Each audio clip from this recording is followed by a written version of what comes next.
দূর থেকে স্বামী স্ত্রী, প্রেমিক প্রেমিকা ও যে কোনো নারী ও পুরুষ বাধ্যগত করার জন্য যারা ভাবতেছেন তাদের জন্য আমার আজকের এই ভিডিও।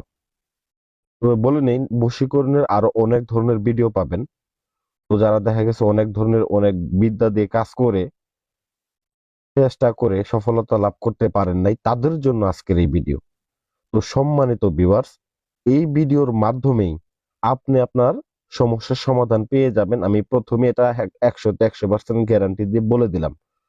তো এর জন্য আপনাকে কি করতে হবে? প্রথমত ভিডিওটাকে সম্পূর্ণ দেখতে হবে। যদি ভিডিও সম্পূর্ণ না দেখেন তো তাহলে কিন্তু বুঝতে পারবেন না।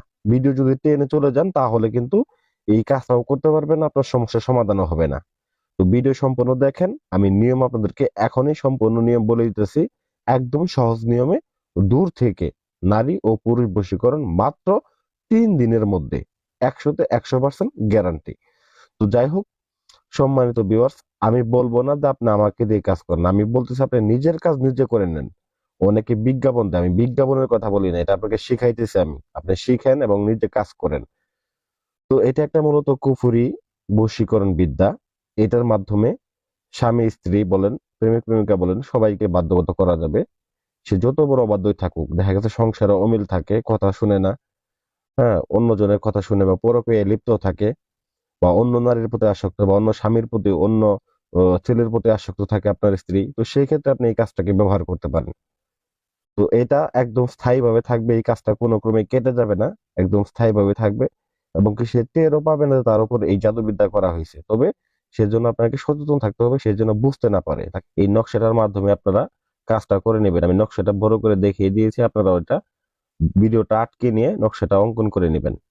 তো তারপর দেখেন, আমি একটা আসন করে বসেছি, আপনারা একটা ছোটখাটো একটা আসন করে বসবেন। প্রত্যেকটা কাজের জন্য একটা আসন দরকার থাকে, কারণ আসনটা সব থেকে গুরুত্বপূর্ণ জিনিস। আপনার বীর্যের দরকার হবে। এবং আপনি যদি কোনো ছেলেকে বাধ্যগত করেন, সেক্ষেত্রে আপনার নাম, আপনার মায়ের নাম, আপনার ছেলের অঙ্কন করবেন। অতঃপর অঙ্কন করার পরে নিচে নাম লিখবেন, আপনার নাম লিখবেন, এবং কি আপনার মায়ের নাম লিখবেন, আরেক সাইডে ছেলের নাম লিখবেন, তারপরে ছেলের বাবার নাম লিখবেন।